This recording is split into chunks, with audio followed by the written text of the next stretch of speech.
Happy birthday.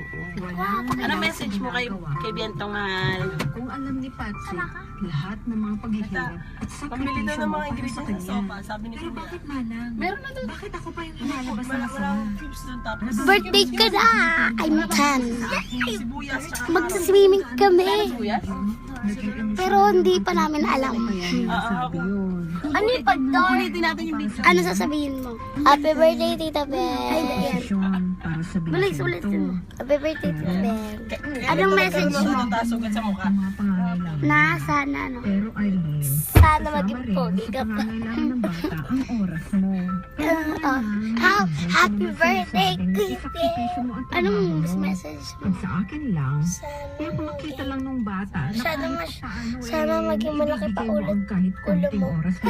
Mas lalong lumaki. Ikaw, ma. Happy birthday, Kuya Bienko! Anong message? Message ko kay Kuya Bien ay lumaki ang katawan niya para mag-match na sa ulo niya.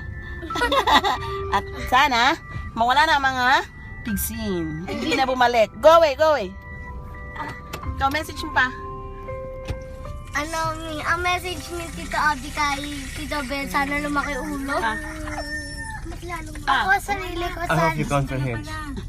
Ako, Ano message mo kay Bientong Mahal? Wala po kayong pasok? ako ang message ko sa Oo sarili. anak, para matikman mo naman Saan? ang luto ko. Tagal na rin kita hindi na ipagluluto eh. Sige, umupo ka na dyan. Naging kamukha niya rin si James Reid.